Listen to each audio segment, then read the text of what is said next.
Hi and welcome back, everybody. We've just had our break from our previous recording, so that peek behind the curtain, which we keep on doing every single time.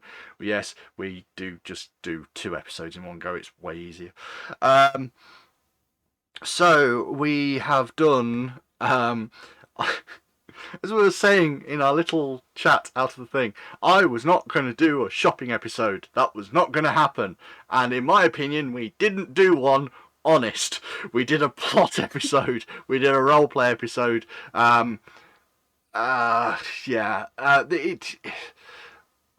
Let's face it, doing the maths is not fun. Doing the maths in some games like this, especially with gold and stuff like that, is not fun. So we did a heck of a lot of that working out whether or not they had the money and everything else off episode. I'm slightly confused. I'm just looking at my screen right now.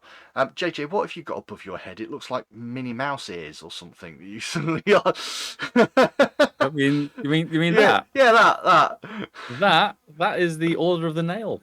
That is the Order of the Nail, the Starburst nails for the Order of the Nail. I mean, it's fine, but with your head just right smack in the middle of it, it does look like you're wearing a very odd hat.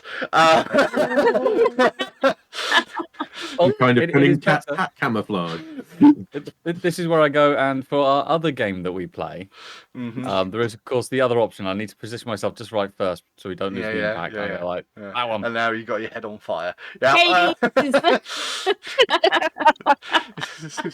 Somebody that plays around far too much with OBS. So anyway, back onto topic. It is probably the slightly more awkward side of any tabletop game. I personally do my best to make sure that the shopping trips are not part of a gaming session, either getting people to do it off screen, as it were, away from the tabletop, away from all of that lot, work out what you're going to buy. That's my normal approach. I did it slightly differently this time because there are NPCs in town, and those NPCs are people that you need to interact with. They are there, and they are ultimately going to be part of this story for you guys, and they are ultimately going to be part and parcel of that sort of stuff. But I mean, very quickly, certainly to my GMs, I've got 2 GMs here most of the time. They've done their bit. What do you think of the shopping sessions? Do you avoid them? Do you try and not do them? Or are they part and parcel of the experience and they should be done communally? What do you think on that one? I'll poke at JJ because we've had to do it recently for you. We have. So because the system we're running, Dark Heresy, it's all based on requisition as to what's actually available.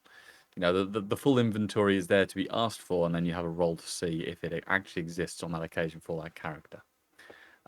So it's innately going to be present to an extent. I try to limit the number of interactions. So for R1, it was every character got about 3 dips into it. It allows you to build up a little bit of background. Allows you to build a little bit of personal relationships and develop with NPCs. It's necessary to an extent, because as much as you have had conversations with the players as to what they want their characters to be, you can't always put the right weapon or the right thing or the exact one their item they're looking for in front of them. So you have to give them a little bit of agency in that. So they tend for my games or my routing to be comfortable save points where other things are occurring as well, where there's going to be plot drops and there's other bits and pieces, but it's not a constant opportunity to go back and revisit the inventory and cash management game, because that's not what 80% of people or 90% of tabletop players are there for. Although we've just finished the Dark Heresy campaign with my Tuesday group, and that was very much right. Everyone can make one requisition roll now. If we're at a place where we can harass people for stuff, like you're back on board the Inquisitor's ship. What do you want to hit the quartermaster up for? Yep, that's very much where we're at. Part of the reason why they had 3 dips is because we are at a significant point. There is it's anticipated to be combat heavy, but who knows? Players. Anticipated to be combat heavy, so they have been allowed to gear up alongside NPC, effectively assault teams, as it were, prepping for a thing. But yeah, I think we had I'm a considering session putting. an hour ago. I'm considering putting points into Fellowship in that purely so I can actually get stuff out the Quartermaster. Because that was basically my dump stuff for the character. Are you playing first ed or second ed? Second. Second. Yeah. Hi, Administratum Highborn Assassin. You will be my friend. I will be your friend. Yeah. Gets to play the Fellowship game, gets to play the Requisition game, and gets to start with the Condemn the Combi Bolter. You don't need to put points into Fellowship. I need to put them into the Dominate strand of psychicness. Cool. That could be interesting. Sure, you can. Let's find out how it works. No. Anyway, let's go to somebody else, shall we?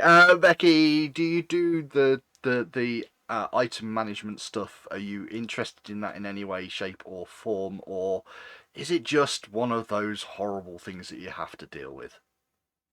I hate it. I absolutely hate it. I'd rather kind of say the things I want and then not necessarily.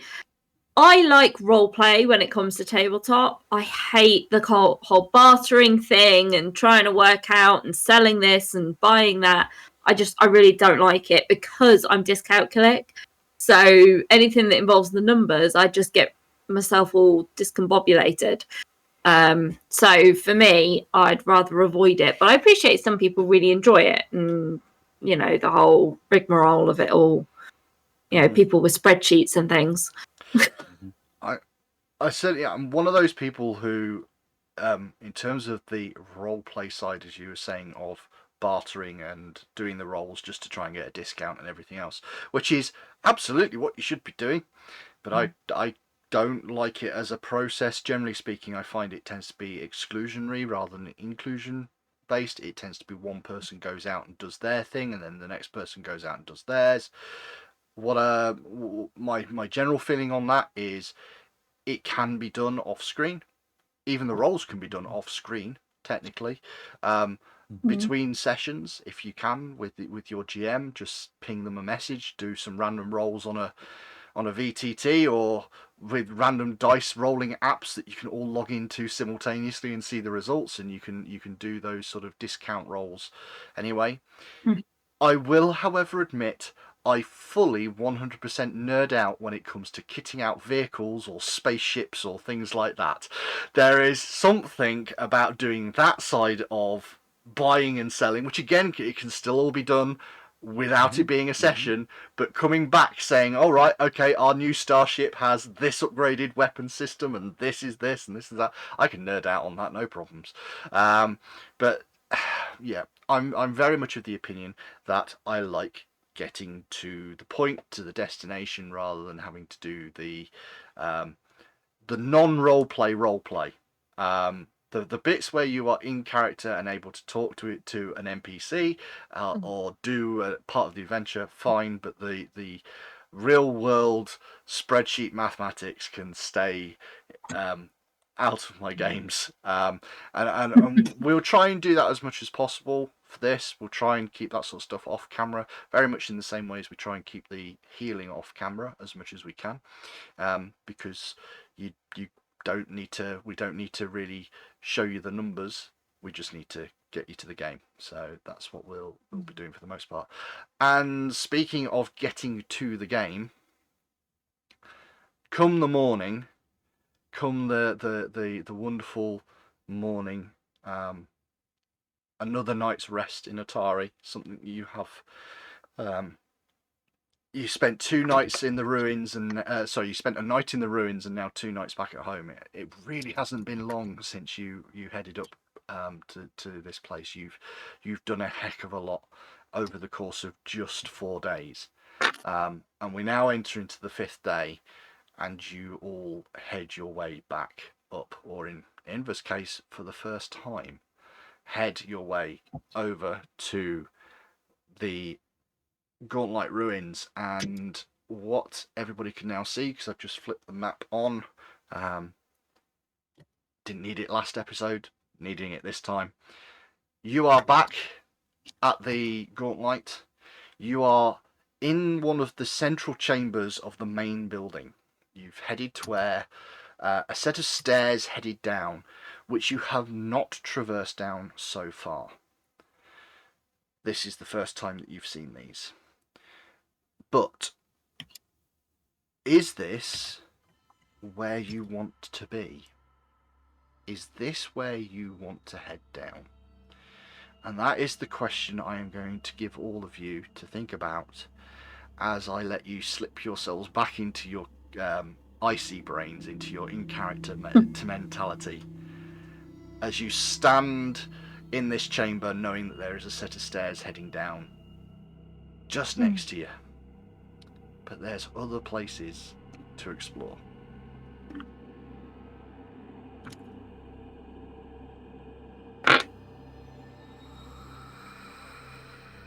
Well, thinking about things, we've got here. I've walked through here, and I think we've found a couple of interesting bits and pieces. Got these stairs we don't know about, folks, and also we've got the other set of stairs, you know, in the ruined tower. Oh, there's the Drake Den. Or there's the Drake Den, slip and slide it all the way down and in. True.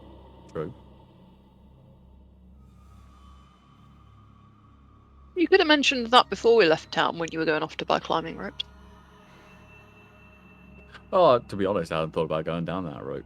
Seems a little bit too obvious, and I don't want to come face to face with the Drake when I'm on an uncontrolled slide, boots first. Damn thing might open its throat out if it's big enough. Might be a little bit problematic. Yeah, it doesn't seem like the wisest route in. No. So, do we want to poke our faces down here where we don't know the route? Or are we scrupulously avoiding whatever it was in with the maggoty, wormy, horrible, suck the life out of you thing with the weird kind of chair, table arrangement? Weird table with a thing over the top. I can live with not going back there just yet. Okay. Yeah. That's two nopes if they're that way, so I suppose that throws us down this set of stairs then. Very quietly. As much as it's possible. Now, as with all of the Says maps, getting used to the armor. as with all of the maps that we've got in Foundry VTT, I've set up a button for you guys, so long as you've got your token selected and you head down the stairs, you should see a little icon of a set of steps, and if you click on that icon, it will portal you to the next map, and you should all be sort of able to navigate to it as well, because I've given you the navigation route up at the top. And as for everybody on stream, I'm hoping that what will happen is as soon as everybody's down there, I'll be able to press a button and it'll jump you to the new map. Obviously, I'm going to move. Yeah, we've got that one, and if I then jump all of this over, and with the stream, it should have gone. I can drag it over. Just very quickly while I pull OBS over to this scene. There we go. You find yourselves in a very thin corridor down and down and down. You travel quite a long way. You're not entirely sure how steep these stairs are, but you find yourself in this 5 foot wide sort of corridor landing at the bottom. And there is a door just in front of you. Just to give you a little bit of sort of general flavour of how you feel as you are stepping your way down here.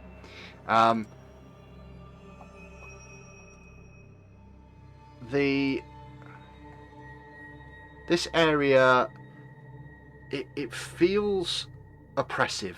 Everything is dark. You don't have any source of light. Now, what I would say is, For all of you, that matters not. It matters not at all.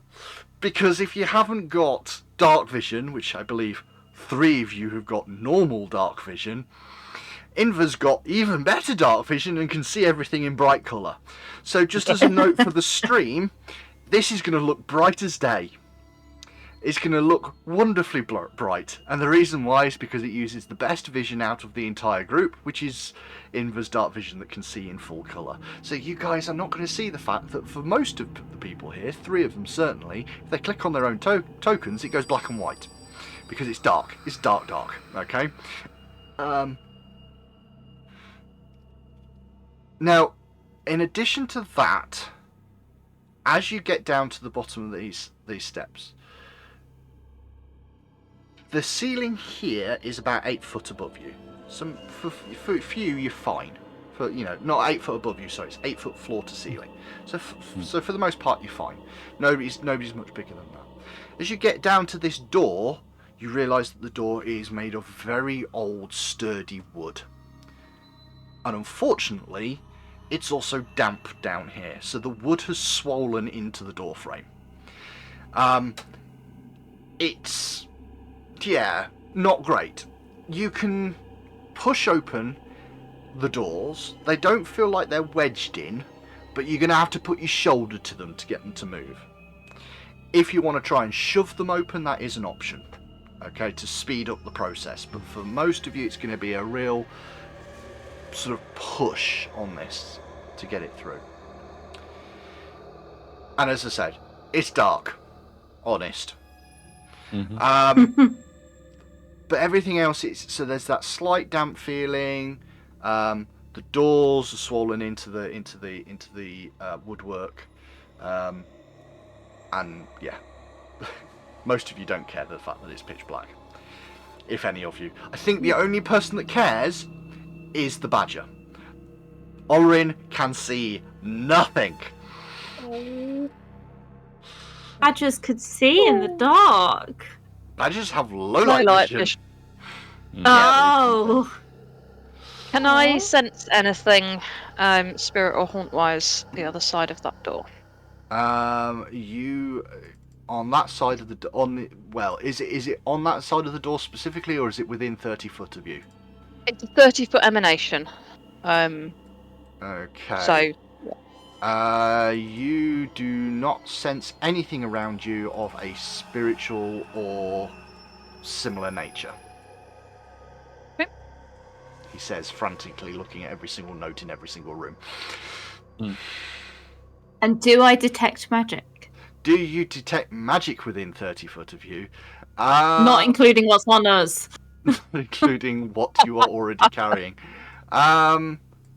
You know what? Yes, you do detect magic within 30 foot of you. Ooh. If I back up the stairs a bit and then go down, I'm not playing that game. Thing. I'm not playing that game anymore. You detect magic within 30 foot of you. Because of the nature of the corridor, it is next to impossible to pinpoint which direction it's coming from. Yeah. Okay. So I can eventually get a check with that spirit sense mat. It's not a complete at will. Yeah, no, that's fine. It's at will to make the check. Okay. Yeah, that's fine. I suggest we try and open the door and see what's on the other side. Yep. I say, standing at the back, loading my Well, crossbow. it looks like we've got the strongest one at the front. Yeah. Standing order, Moz is in scout mode, so effectively has his weapon out, but and is looking for things. Okay, so Moz is scouting. Let's go along the lines. Phelan. Perceiving. Neffy. Sneaking. Inva. Sneaking. Okay. I shall do some rolls then, just in the old background, just to figure out what's going on with those that are doing those tasks. He says, where are the various rolls? That and that, and that. Okie dokie. Fine, I have those numbers. Moz, you come to this door. It does indeed. It's got that slightly swollen look to it, where the wood looks like it's expanded slightly in various ways. The frame doesn't quite look right. You have a look at the door. You do not believe it's trapped. Nobody else perks up to say that there's anything wrong with it. And when you look at it, the door does not seem to be locked in any way either. Fair enough. But you put your shoulder to it, and with an almighty shove, it slowly pushes its way open. Okay. And you see this. 3 plain wooden chairs sit along the east wall of this otherwise empty room. Okay. There is a single door, as far as you're concerned, to the west. Mm-hmm. And nothing else. Relatively simple wooden chairs. Just Not looking arranged. entirely dubious. Yep. Duty poke with a sharp stick because I laughed, my friend laughed, the bar laughed too. Two pokes. So you give a couple of little pokes. The chairs remain chairs. At least, that's a good sign. They are also slightly swollen and slightly unpleasant looking. As Phelan steps down into the room, you see something that Moz has missed. There is a door in the opposite wall. It's hidden really well. The stonework tries to hide it, but... Oz, I think we need to sing the Secret Door song. Oh, I do like that song. 1, And 2, stack up and boom.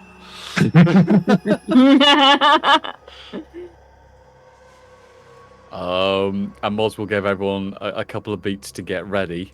And he will be... Well, let's presume it's... Rather than the gentle creak, he's going to take a slightly more energetic approach to it. It's opening the door quickly with an intent to rush. Okay. You pull the chair out of the way, and then it becomes much more clear that there is a door there. You can see the scrape marks on the floor where this thing swings into the room, and the chair was obviously hiding it as much as possible. You don't. I'm going to have my dueling. Go on. I have my dueling tape out and in use for the AC bonus for just in case. And yet the door does not seem to be locked because it doesn't look like it can lock in any specific way. It's just a sort of get your hands into the right place on the wall and you can just ease it open. Do you do that? Yep. We'll go with the... From the hand gestures, I'm presuming it's more of a creeping into the room, as in coming to us rather than pushing in. And with the chairs where they were, are we suspecting... Suddenly Moz has a flash of insight and goes, 14 intelligence, let's try this. If the door opens this way and the chairs are put here, less likely there's something on the other side. If the door swings that way, there might be something on the other side. Sudden moment of pause. Okay. So yeah, he'll be cautious in opening it after thinking about going with boom today rather than boom tomorrow. He'll be a little bit more circumspect. Okay, that's fair. That's entirely fair.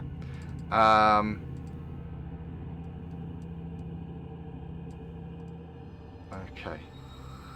By all means, if you want to, you can click on the door. You can open them yourselves. Yep.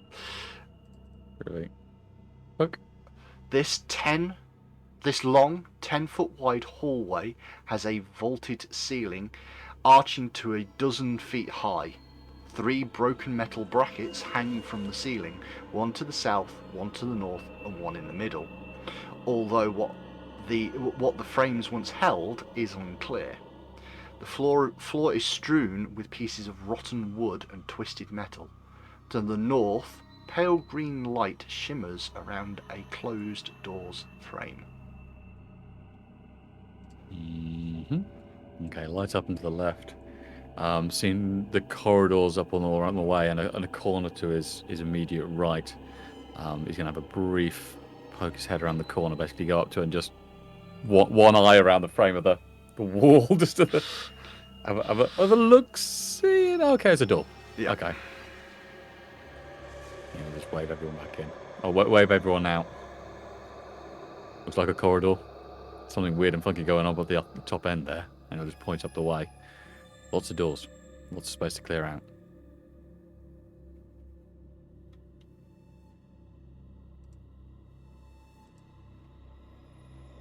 Wait, Start did you near say here, you or- looked down this way, or Yeah. Big old door.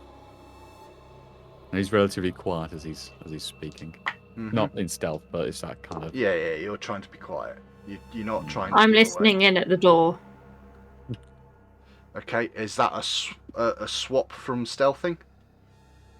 Yes. Okay. Yeah, because I'm at the door. Yeah. Okay.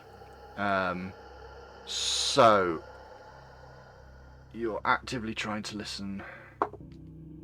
Mhm.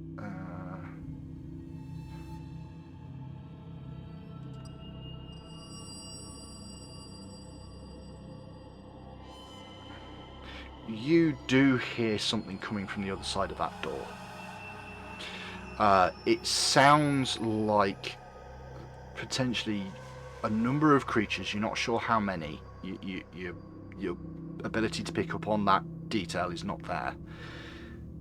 But it sounds like scrabbling, pulling stone or rock from something, and moving it around.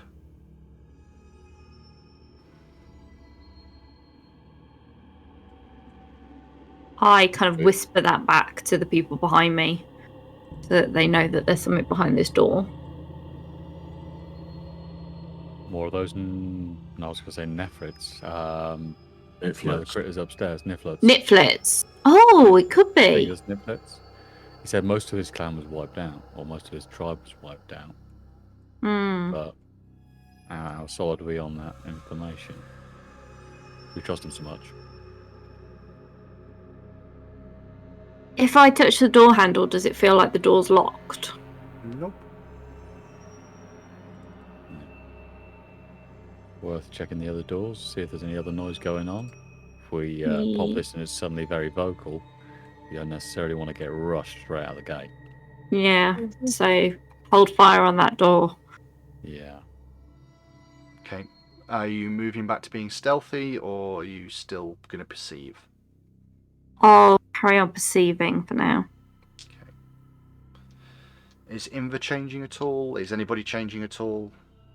I'm going to take, because I'm in a new area, I'm going to take another check for haunts and spirits. Okay. I'm assuming that Mosrin is still scouting because it's so Yeah. useful. It's that kind of just steady on a watch, just Mhm. swiveling backwards and forwards, just keeping an eye out. So providing that sudden awareness for the +1. So you do not detect anything spiritual again in the area. There's nothing of that nature.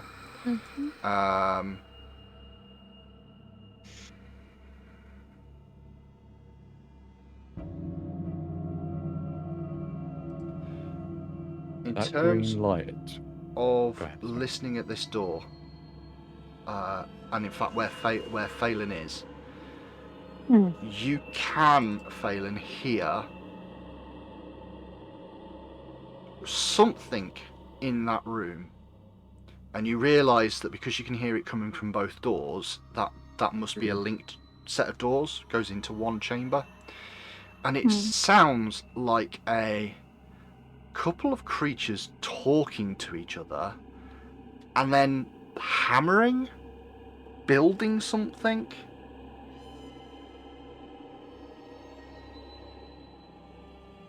Workshop, 2 entrances. Mm-hmm. Clearing away, building up, mining, repair works maybe. Worth pushing up and finding out what the other doors are. If it's still lit down Yeah. here, that's got to be magic, right? Reasonably Yeah. speaking. Detect magic. You do not detect any magic Okay. within 30 Moz foot will. of you. So that door, if I carry on Mm-hmm. up to What's the good? next Looks door, like in the middle. detecting magic up to that point. So as you've progressed up, even when you're within 30 foot of that door, Mm-hmm. you do not detect magic. Okay. And then I go back to perceiving at the door. Okay. I'm essentially going to each door and listening in. Yeah. And I think for the purpose of this, when you swap, that's fine. Just to do a quick thing, that's not a problem. So I'm quite happy to say if you say I'm just going to quickly do this. I just need to know what your main stance is, really. What your main thing you're doing is. Okay. You are perceiving, so you get up to that door and you actively try and listen to what's going on. And you cannot hear anything behind that door that you're stood at. Okay. I didn't realise that was the end of a corridor. Moz will immediately again step around because Yeah. what's the new threat? What's the new problem? Okay, maybe not. Inver, you get to within 30 foot of the glowing green light and you immediately go, oh, I know what that is. There's something goody. spiritual going on back there. Can I tell if it's a spirit or a haunt?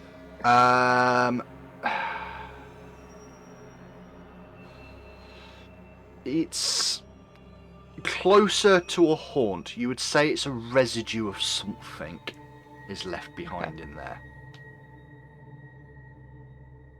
So we're going to want to be careful through that door. As in, There's something interesting behind it. hmm. I don't think it's alive, but that doesn't mean it isn't harmful. True enough. Interesting.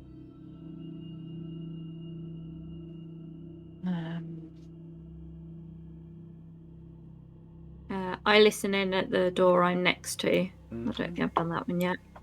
You have not, and you do not hear anything. Oh, then I listen in at the glowy door.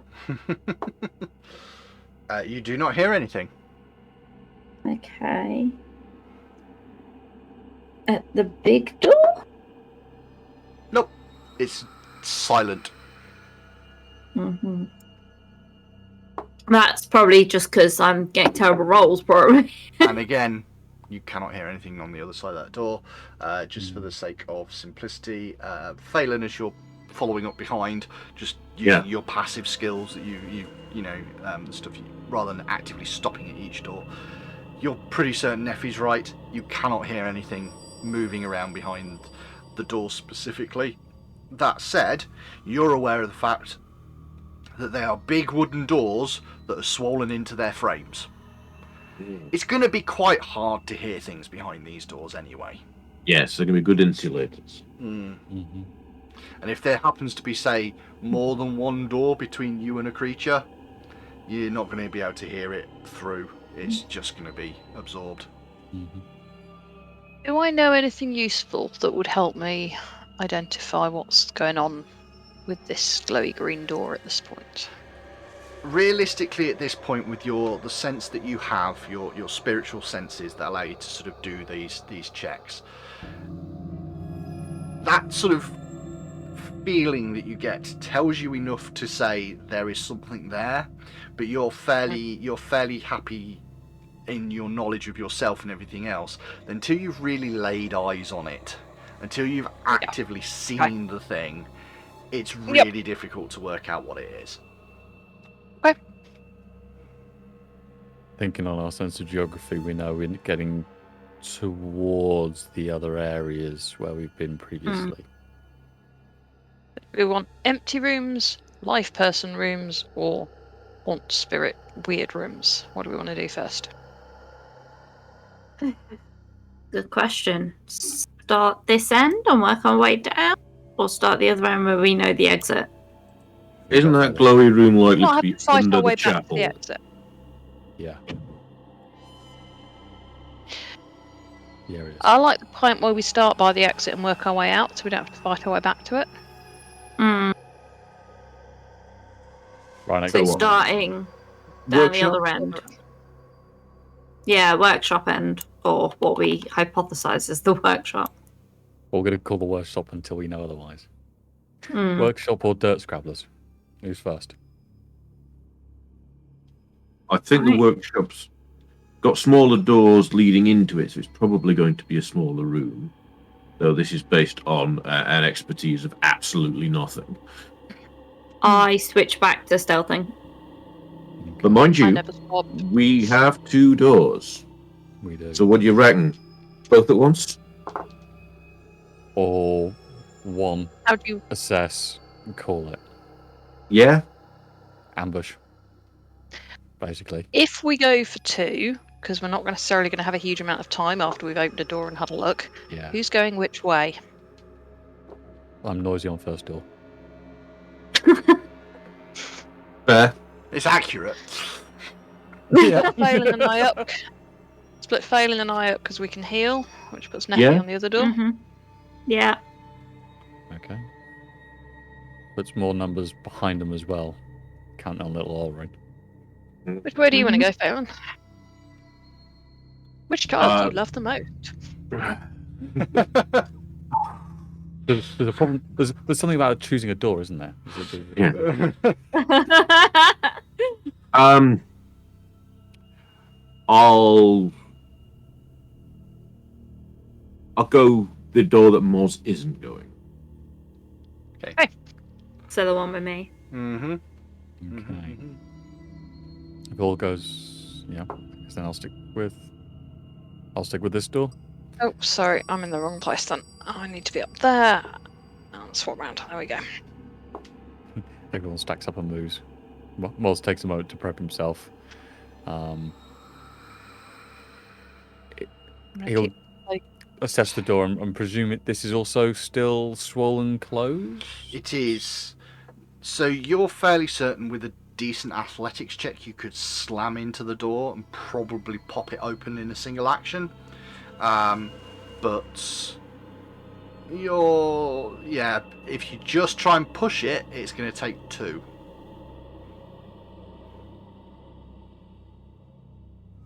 How generous are you feeling with a free action of shouting go or no go? I'm fine with that being completely free action. Not a problem whatsoever. I'm completely fine with the idea that you can do the shoving in a previous round. The only thing I will say is this. Mm-hmm. If you succeed at your athletics check, you pop it open before the fight starts. If you do not pass the athletics check, I'm going to say, very simple, it's going to stumble into somebody's actions for the next turn, or the door is not open for the start of combat, functionally. So it's going to be a fight. It will make it a little bit I'll harder. be shocked if not. Yeah. That said, that's only for. To be fair, I'm going to completely ignore that. I'm going to completely ignore what I've just said, having re-looked at the instructions. So long as there is somebody who is trained in athletics at that bottom door, it can be popped open for 1 action, and you can do it automatically for 1 action. It's only if you're not trained in athletics that you can't do that. Fair enough. So, I'm trained. I too am trained in athletics. Then you can both pop them open, and you can do a 1, 2, 3 go, and I'm fine with that. Okay. 30 seconds standby.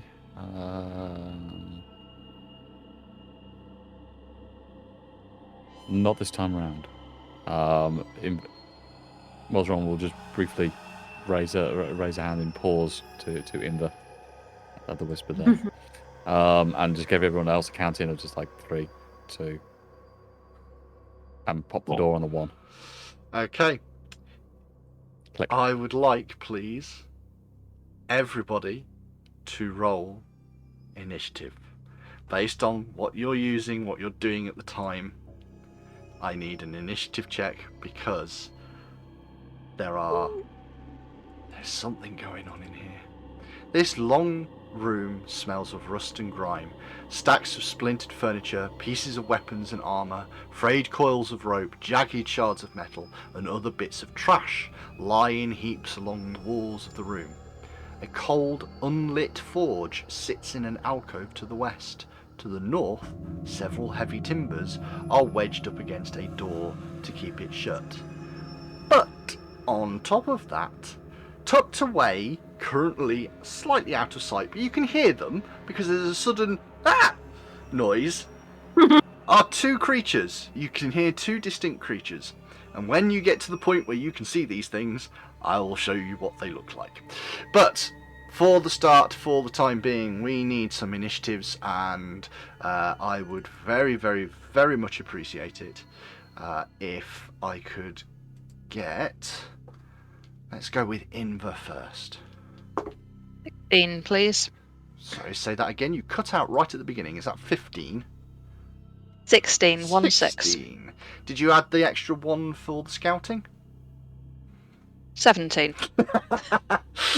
Okie dokie. Moz. 12, 6, and 1, so 19. 19. Okay. Phelan. 16 all in. 16 all in. And for Neffy, 16. 16 all in. Oh dear. Oh dear, oh dear. Bad. Well, it's not bad. It's not bad. I've got one going at that speed. And one going at that speed. Okie dokie. So let's change the music up a little bit. Let's have something a little bit more. How do we put it? Battle-like? Let's go with battle-like. Okay. So here we go. And start of combat. With the shove through the door, a massive splinter and shove of the whole frame. It is Mosrin to go first. Full breach into the room. Okay. So taking the movement in and should put him about there. Okay. Taking the inning. As you run into the room, what you see is two individuals, and it's the best word I can give for them. They've got all the shape and sort of features of a human, but something is just very wrong about the way these creatures look. Their eyes are oversized. It looks like they might have been eating mushrooms. These big oversized eyes, these big oversized things, their teeth are kind of jagged and a little bit sharp. Their muscles have that kind of slightly atrophied kind of look, so they're thin and gaunt, but they're very muscular in design. These ones are even stranger than anything you could even consider these creatures to look like. Because on top of all of that, and top of this weird diminutive shape, slightly pointed ears, large eyes, big teeth, they're carrying massive oversized crossbows. Huge ones, ridiculously sized ones, and on the front of them they're wearing what looks like an engineer's apron with like picks and cogs and things like that shoved in. In fact, they look somewhat like that. Golem engineers. What the Love hell it. is that? Meagle engineers. That's about it. Also, problems. So yep. So there's our creatures for this one. That is your first action, and that is what you see on the script, on the thing. Right. Straight in. Know your enemy. Let's get a quick. Do I know what these look like? I don't know if it's any way useful. I have undead at +6. Well, Or the hell first +6. thing that you realise, just vaguely looking at them, is nothing about them looks undead. But I Okay. will do a roll for you.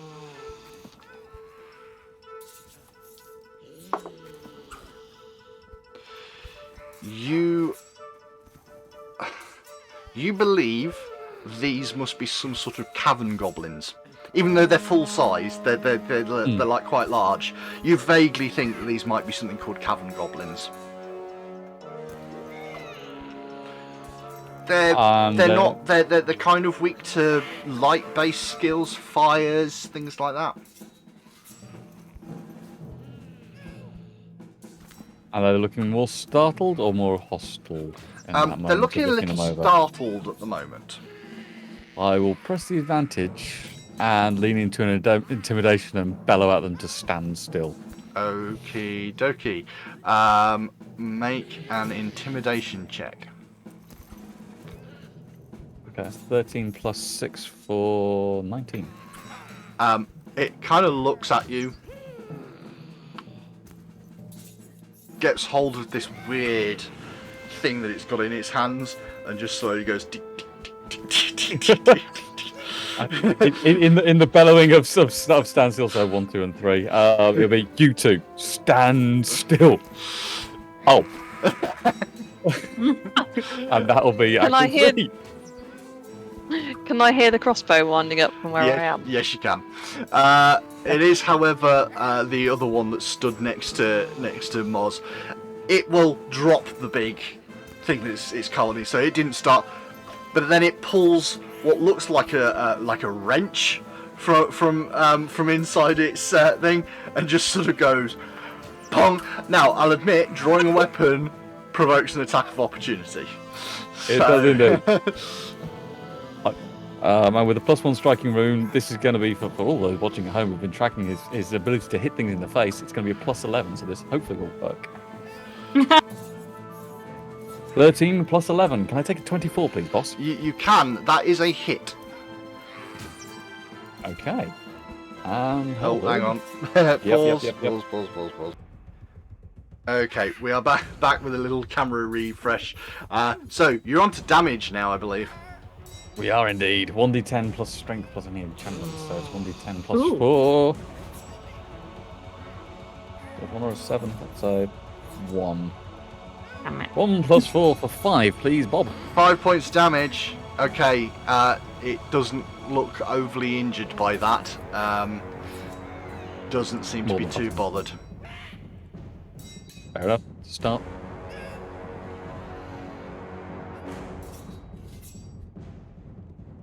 Okay. It's its go, I guess, then, isn't it? It is indeed. So, it's dropped its thing, that's free. It pulls out this thing that looks like a wrench. You'd imagine it has roughly the same kind of abilities as a warhammer or something similar like that. And it goes to sock you around the head. So, looking at a plus 11 on the dice roll, with a 4 on the dice, that's a 15. That's going nowhere near you. That's really not going to help. And then it's going to... What's it going to do? It's going to scream out at you. Is it going to do that? No, it's not. Instead, it's going to... This sort of forge that's next to it, it's going to sort of suddenly try and duck down into that, and it's going to try and take advantage of cover. So it's going to take cover, effectively trying to hide as much as it can by the forge. Inver, it is your turn. Oh, I've heard the fact that there's a crossbow. Well, yeah, it's got that sound of a crossbow. It just sounds very loud for a crossbow. Okay. Okay, so for one move, I am going to not do that because there's a wall in the way. Put myself there. Now you see these things. They are massive, oversized things. It also doesn't look like they've got arrows. It looks like it's just like a long stick which has been sharpened on one end. More like a stake. Okay. I am going to then do the 2-action version of Concordant Choir. there, Mm-hmm. avoiding Mosron, but getting the other two with 2d4 on a basic fortitude save. Go, say that again. Concordant Choir, 10-foot burst, so it's the 2-action version centered here, which will cover Both of them, yeah. that, but not Does it that. go round corners And through doors. and through Only open 10 foot. doorways? So it So, would hit Move it Phelan. one to the other side. oh, you're joking. Even though it's round a corner. Yeah, it's a Move, burst move of it one sound. block right. Yeah, can you place it there? Yeah. Yep, can place it there. That's fine. Okay. Let's do that. So what do I need to do? So- What saves am I doing? Basic fortitude save. Basic fortitude saves. Well, one of them's a natural 1, so that is, and the one right next to Mosrin is going to take double the damage. The other one's only a 3 on the dice for a 10 in total.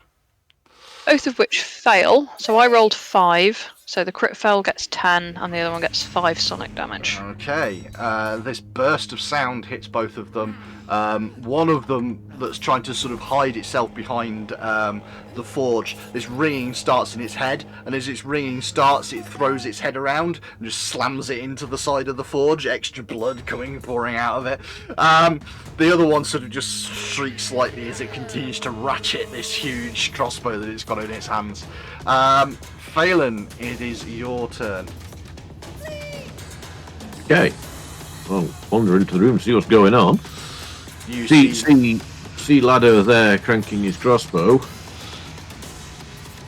Whistle for Olerin. Come on, bite the clicky thing.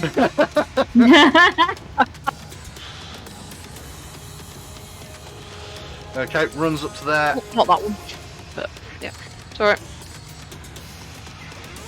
Moz, is yours a reach weapon with the halberd, is that correct? 10 foot of. Yes. Okay, see, there is a bit of flanking going on here as well. The only downside is Orin can't see this. Right. So what's the penalty for just biting something near the noise? So, the biggest problem that you've got is that it's 100% completely hidden to Orin. So the way you would have to do this is you'd have to roll a d20 to start with. If it's 11 or higher, Orin effectively knows where the creature is and can make the attack. If you fail, if it's below that, Orin's got no idea what you're asking it to do. It can't see the creature, it can't work out where the creature is. Okay. So what was that? 11 or higher? 11 We're or good? higher, yeah, is good. Okay. So it's 17. Okay, so with his sense of scent, he's got a pretty reasonable idea where this creature is. Can't see it at all, but knows where to go to make the attack, so make the attack roll now. Okay. In with the bitey bite. Or a mighty 11. Unfortunately, even though he knows exactly where it is, the creature is so thin and lithe that Orin isn't able to connect. Okay. And then I shall raise my shield. Okay. 1, 2, and 3. Neffy. Yes. So I'm going to come to there. I can see one of them. You can indeed. Has that one acted? It has not. Cool, I shoot that one. Seems reasonable. Well, no, it doesn't, but... as a note, the other one had no idea where you were either. You were hidden from it because of your previous trying to be unnoticed rolls. So you would be able to get an attack off on it as well with sneak attack if you wanted to. Depends on which one you want to go for. I'll shoot the one I've just shot at. Okay, that's fine. Yeah. 18 plus 7. That is most definitely going to be a hit. 18 plus 7 is going to give you 25. It's not quite going to crit, even with the fact that it's flat-footed to you. Okay. So it's a d6. So, 7 damage. 7 points of damage. Is that including your sneak attack? Yes. Okie dokie. Your bolt sticks into its back of its shoulder as it's trying to keep going. It still doesn't seem to care. It's still going to try and get this bolt thrower going, but it now knows where you are. I reload. You reload. Okay. And that's me. Okay, that means it's its action. It lines up this weapon, just sort of clunk, pointing it straight at Moz. Pulls the trigger back as this huge wooden bolt fires out from it. But a 17 means that this thing skims off the armour that Moz has bought himself, doesn't hit. At that point, with no additional ammunition lying around on it at all, it reaches down, grabs hold of what looks like a metal rod that's on the floor, grabs itself what looks like a large wooden ball, screws the ball onto the top of the rod and loads it onto this thing and starts cranking again.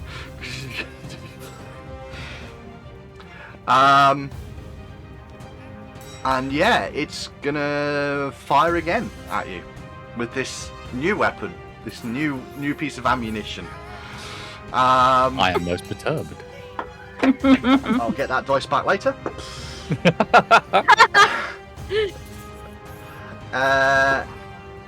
No, and that one's going to miss as well. It goes thunking into the wall by the side of you, takes a huge lump out of it, but completely misses you. That is its actions for this turn. Moz, it is your go. One is ducking and covering. He's not as easy to get. The other one's a bit bleedy. So we'll go and we'll stab the one that's a little bit more easy to hit. It's not taking its cover. So I'll stab the one straight down. So the first attack. For a 2 plus 11, 13. 13 is going to miss. And batter up.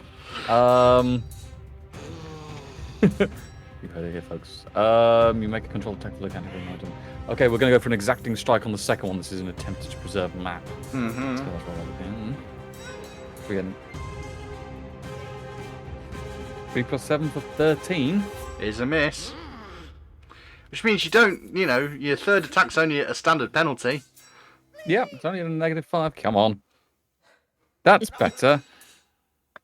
18 plus 6 for 24. Yeah, that is going to hit. And we'll do 10, so we're going to not use that one. We're going to use that's percentage. There we go. 4 and 4 for 8. 8 points damage. This creature, whatever it is, this cave goblin or cavern goblin, it does seem to have finally started taking a reasonable amount of damage, and it's bleeding from a few places. But honestly, it doesn't look that badly hurt. 2 and 3. Okay. It is then its go. So it moves itself out of cover. That's completely free. You're not getting anywhere else. And it's going to swing this this warhammer, this wrench at you. So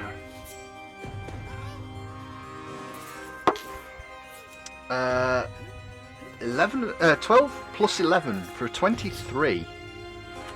Connects. Okay, it connects with you. It whacks you around the head. This thing, this weapon seeming quite hard and quite harsh, but doesn't connect as well as it would like. It does 7 points of damage, which is minimum damage. Hey. Okay, so that's the first one. It's then going to try again.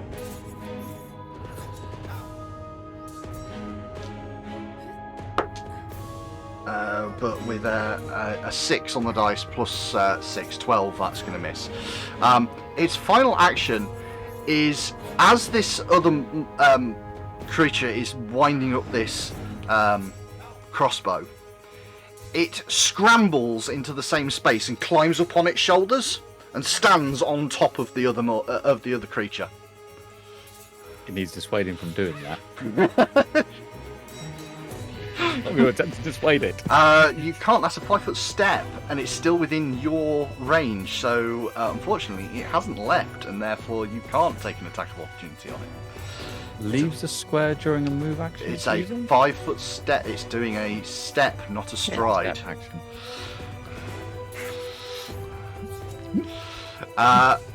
Inva. Well, I am. Which one? Yes. Which one? So then, so the one that was taking cover has now got another one bleeding, or still on its shoulders and bleeding, right? No, the one that was taking cover has scrambled up on top of the other one. Oh, okay. And the one under it is bleeding. More than I mean, they're both bleeding, but the one on the top is bleeding quite a lot. So I'm going to target the one that's worst injured with daze. So that is a cantrip. It What- gets a will save. What do you mean by worst injured? I'm sorry, I'm just trying to work out the meaning of that. Do you mean The the one that looks like it's bleeding heavily. Okay, so the one on the top, you're targeting it with daze. Okay, that's fine. So what is the requirement from me in terms of the casting of So daze? that is a basic will save. Basic will save. A 17.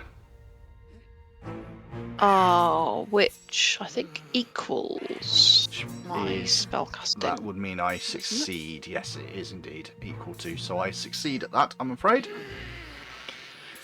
Ooh. Okay, and then I am going to start waving my cloak around as a distraction again for the bonus to Okey-dokey. AC. Yep, not a problem. Valen. Okay. I figure that the one on the bottom is probably going to have his movement somewhat hampered by having his mate standing on his shoulders. So, it's produce flame time. That seems fair. For a mighty 19 to hit. 19 is a hit. For 7 points of fire. And you've done that to the one that's on the bottom, is that correct? Yes, because it'll be funny if he collapses. The one on top collapses on top of him. Yep, 7 points of damage to the one on the bottom. Absolutely, that works. No problems whatsoever. You do still have one more action. Right.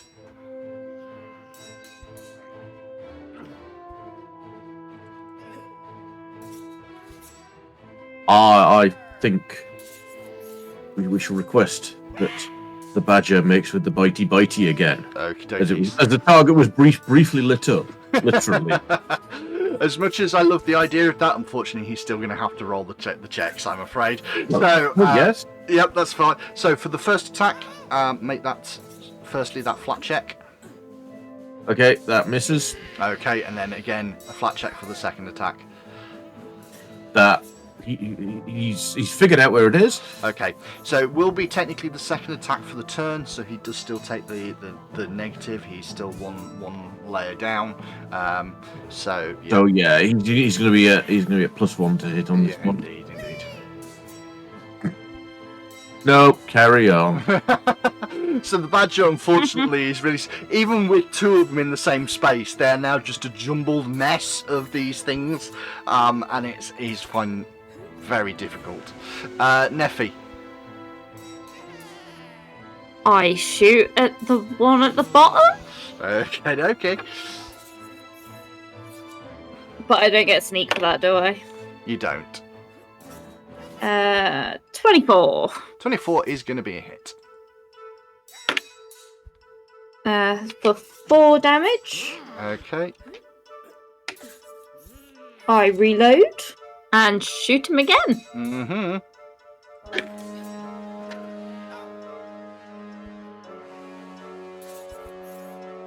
19. Sorry, I couldn't do maths then. I couldn't add 2. That's a hit. That's a hit.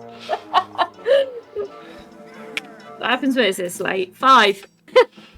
5 more points of damage. Okie dokie. Yep, you managed to take a couple of chunks out of this.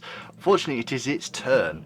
So, again, it reaches down and it sort of grabs some bits off the creature that's climbing onto it, like little nails and like razor blades and things like that. Finds another baton that's on the floor, rams the blades into the top, loads it onto the crossbow and starts to crank this thing up.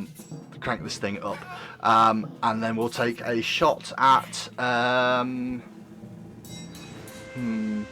Moz, because Moz still is the one that seems to be in the face and getting in the way.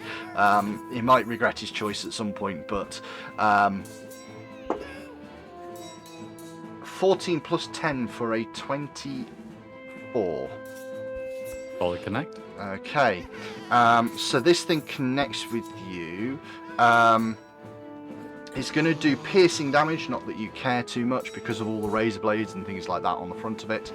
And it's going to do 8 points of damage. As this thing hits you at close range, even with like penalties for being too close or She'll do, is it going to do, piercing, that's right, so that's all of its actions, that's all it can do. So it's created this thing, it's reloaded it, and it's fired off the shot. Moz.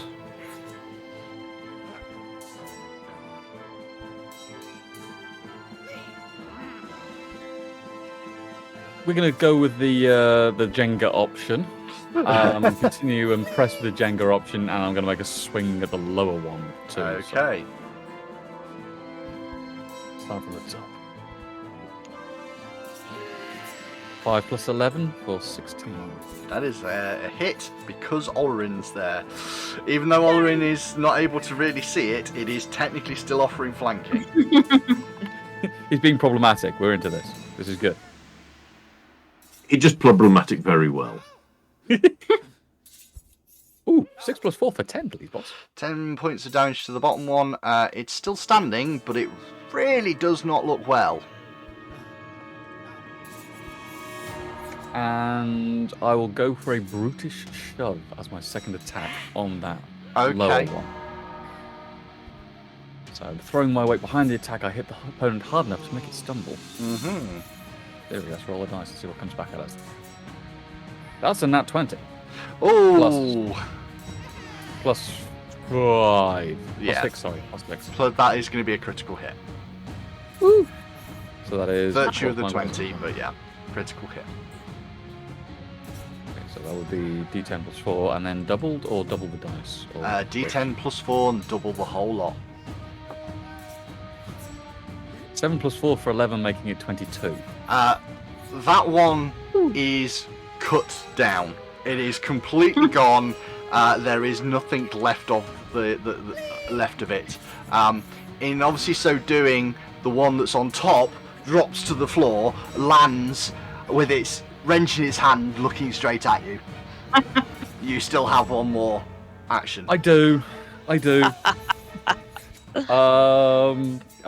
the multiple separating chunks screw off to the side in the attempt to try and balance them, we're going for a third swing at an 18 plus 1, so 19. That's a hit. Roll that dice. That's a percentage dice. That's not useful. That's a 4 and 4 for 8. 8 points of damage. You again. There is an audible crack as you hit it with the with your halberd, but this one's still standing, doing a bit of the superhero pose, getting ready. And as it's 3-point landing, 3-point landing, gets whacked around the head, and then stands up sort of menacingly and goes to swing at you with this sort of hammer mace thing that it's trying to hit you with. So it's gonna get. Has it got reach as well then? No, it's. Oh, that's a fair point. It will step up to you first. After that, then it will swing at you. It will get a 19 and unfortunately miss you. And then it's going to try again. It may as well at this point. 15 on the dice this time, with a +6 on that. That's going to be a 21, which is going to hit you. It is. It was a step, not a move, correct? It was a step, not a move. Okay. Making darn certain of that one. It knows it's got a little bit of skill. It knows what it's doing. So unfortunately, it's not going to be able to shove you because it's its last action. But you are going to take 8 points of damage. Okay. And that is that. It is then Inva's go. Need to hurry this up. What state does it look like it's in? Similar state to what Mosrum looks like he's in. Okay. So I'm going to take how does that work? How does that crossbow work? Oh, wasn't planning on doing that.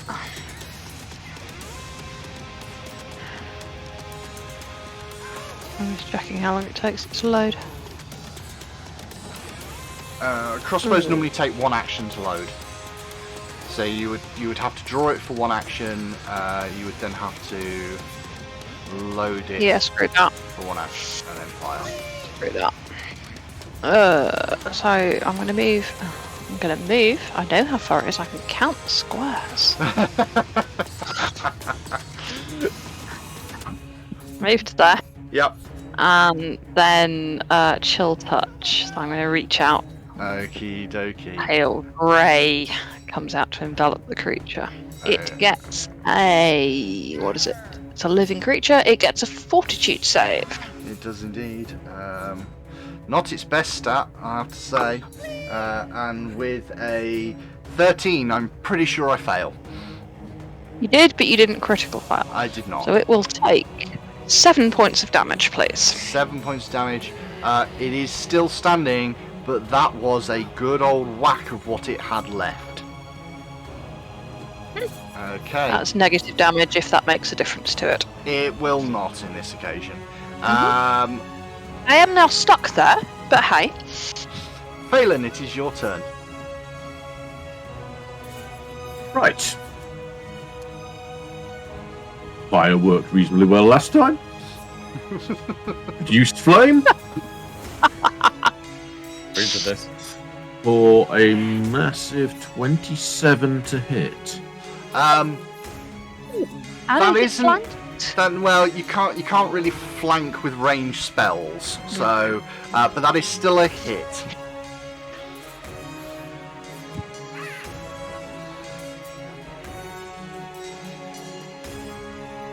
Or 6 fire damage. 6 fire damage. It's still up, but it looks so badly injured and so badly hurt. Please put me out of my misery. Can the badger bite it? Olarin, go and bite the pathetic moaning. Not me, the other one, the goblin. So make your flat check to start with.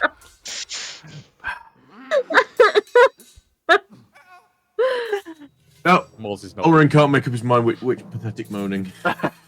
So he's erring on the kite side of caution. He doesn't want Mod to biff him again. That's fair. That's fair. Neffy, Go on, you, Nuffy. So I take a 5-foot step and I shoot it. Okay. Yep. 19. It is going to be a hit. 4 damage. How do you want to do this? So I take the 5-foot step, reloading as I go. And go, you poor thing, as I pull the trigger and put it out of its misery.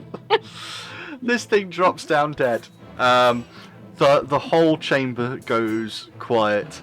Not that you were overly noisy and making a lot of noise when you did that, but there's a kind of stillness in this area. There's no additional sounds coming from around you. You can see the room now clearly is this workshop, as you were saying it was. And if it weren't for the end of the session, I would be giving somebody another hero point for identifying that this was a workshop. But unfortunately, it's the end of the session, so oh well. You notice a couple of things in here. Firstly, the door to the north is barricaded. They've put a whole bunch of timbers, I believe I said to the north, several timbers Yeah. are wedged up against the door. It goes silent in here. It's eerie. After the noise of battle, just being down in this dungeon, it just feels wrong. The whole space is silent. And as that darkness sort of creeps in around you, even though all of you can see happily in the dark, and after your first encounter underneath the Gauntlight Ruins, that's where we're going to end it this time. And we'll come back to the four of you delving into this underground, cavernous dungeon that nobody else has ever set foot in, as far as you're aware. Not since the days of the Rose Guard, anyway. Good night, everyone.